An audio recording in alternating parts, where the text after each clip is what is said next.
تعاقب مسلسل جاری تھا۔ روشنی غائب ہو رہی تھی اور شام کے محب سائے پھیلتے جا رہے تھے۔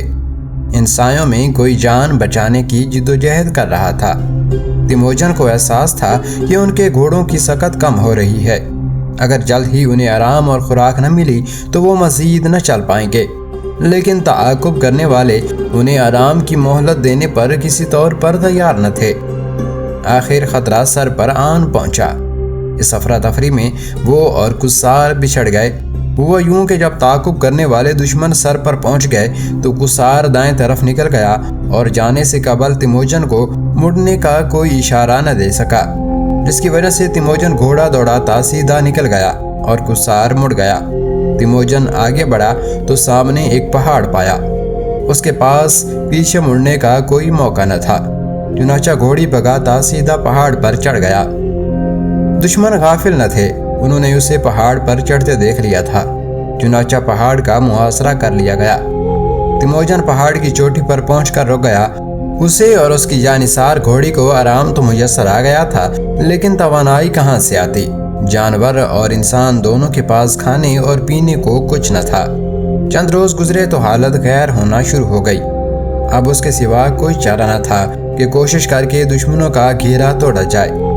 جیسے تیسے گھوڑی کو لے کر پہاڑ سے نیچے تو اتر آیا، لیکن بھاگ نہ سکا۔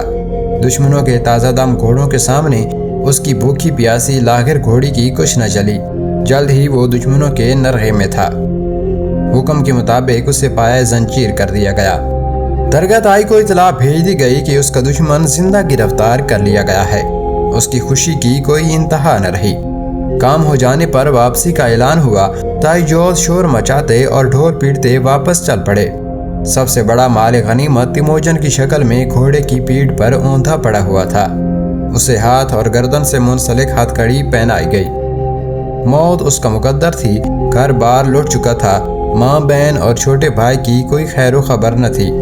ان حالات کی وحشت میں تیموجن تائی جوز قوم کا قیدی بن کر لے جایا جا رہا تھا، لیکن قدرت کو تیموجن کی زندگی منظور تھی۔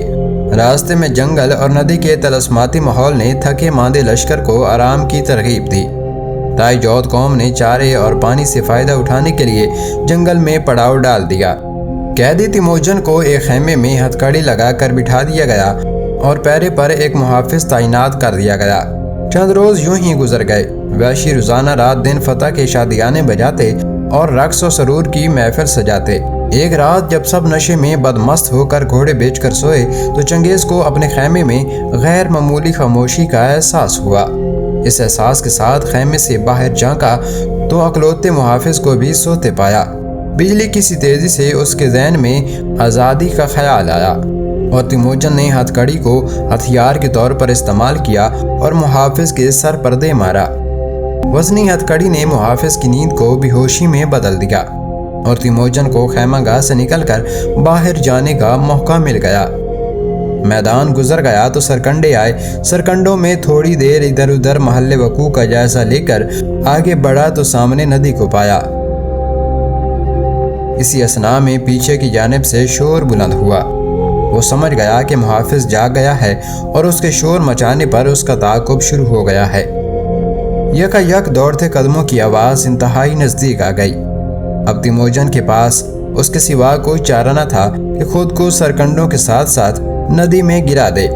وہ ندی میں اس طرح لٹکا ہوا تھا کہ سر رات کے اندھیرے میں باہر تھا، باقی سارا وجود پانی کے اندر تھا۔ وہ ادھر جھاڑیوں میں نہیں ہے، لازمی ندی کی طرف گیا ہوگا۔ کنارے کا چپا چپا چھان مارو، وہ یہیں ملے گا۔ پہرے دار اسے جگہ جگہ تلاش کر رہے تھے، لیکن وہ سب سے اوجھل رہا۔ ایک پہرے دار کی نظر منگول لڑکے پر پڑ گئی تھی، لیکن وہ خاموش رہا اور آگے بڑھ گیا۔ تیموجن کے لیے یہ بات چونکا دینے والی تھی۔ رات کا اگلا پہر تھا۔ پہرے دار مایوس ہو کر لوٹ چکے تھے۔ اب تیموجن کے لیے موقع تھا کہ وہ آگے کی طرف روانہ ہو اور قسمت آزمائے، لیکن اس کی رگے غیرت بھڑک اٹھی۔ وہ اپنے محسن سے اس کے احسان کی وجہ پوچھے بغیر آگے کیسے جا سکتا تھا؟ اس کڑے وقت میں تیموجن کی طرف سے شجاعت اور جواں مردی کا یہ مظاہرہ اس پہرے دار کو متاثر کیے بغیر نہ چھوڑ سکا۔ اس نے اس اعلیٰ نسب قیدی کی مدد کرنے کا فیصلہ کر لیا۔ اس نے اس کی ہتھ کڑی کاٹنے کا بندوبست کیا تاکہ وہ بآسانی کہیں نکل سکے اور اپنی منزل پا سکے۔ اس دوران وہ اپنے بارے میں تفصیلات بتا رہا تھا کہ وہ کس طرح اس لوٹ مار کے گروہ میں شریک ہوا۔ ان کی یہ خسر پسر چھپی نہ رہی۔ کہتے ہیں دیواروں کے بھی کان ہوتے ہیں۔ ہر خیمے میں تلاشی کا عمل شروع ہو گیا۔ ظاہر ہے اس بہادر کے خیمے کی بھی تلاشی لی جانی تھی۔ اس نے تیموجن کو روہی سے لدے ایک چکھڑے میں چھپا دیا۔ گوروہی کی گرمی جان لیوا تھی، لیکن تیموجن کے پاس کوئی چارہ نہ تھا۔ اسے تلاش کرنے والوں نے روہی میں نیزے چبوئے۔ 2 نیزوں کی انیوں نے اسے زخمی بھی کر دیا تھا، لیکن وہ خاموش رہنے پہ مجبور تھا۔ بہرکیف یہ خطرہ بھی ٹل گیا۔ اس کے موسن نے اسے فوراً وہاں سے نکل جانے کا عندیہ دیا۔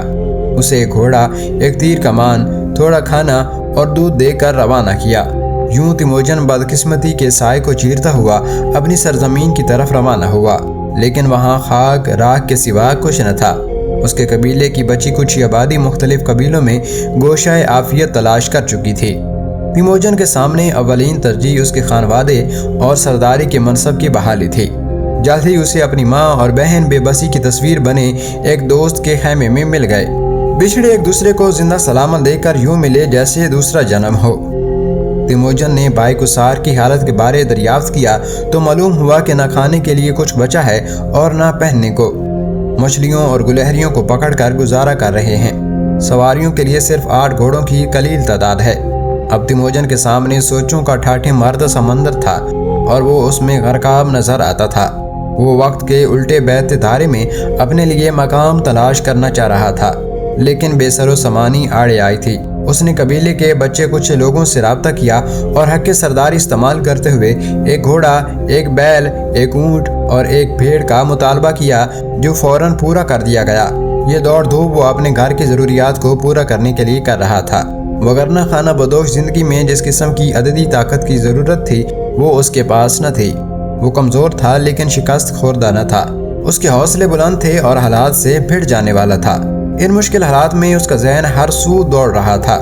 کبھی اسے بورتی کا خیال آتا، کبھی سسرال سے مدد مانگنے کا خیال آتا، لیکن غیرت آڑے آ جاتی۔ حلقہ احباب میں جھانکنے پر اس کے سامنے وان خان کا نام آیا، لیکن اس بے سر و سامانی کے عالم میں وہ وان خان کے دربار میں جانا اپنی بے عزتی تصور کرتا تھا۔ اس کا خیال تھا کہ تھوڑی عددی قوت حاصل ہو جانے پر وہ ایک سردار کی حیثیت سے دوسرے سردار سے ملنے جائے گا، اور یوں جلد ہی وقوع پذیر ہونے والے ایک واقعہ نے اس کی راہ ہموار کر دی۔ تو معزز ناظرین، تاریخ منگول کی آج کی قسط کے ساتھ اتنا ہی۔ مجھے امید ہے کہ آپ کو یہ قسط پسند آئی ہوگی۔ اپنی رائے کا اظہار کمنٹ سیکشن میں دیجیے گا، اور مزید ایسی ویڈیوز کے لیے ہمارے چینل کو بھی سبسکرائب کر دیجیے گا۔ ملیں گے انشاءاللہ ایک نئی ویڈیو میں۔ اکبر حسن کو دیجیے گا اجازت۔ اللہ نگہبان۔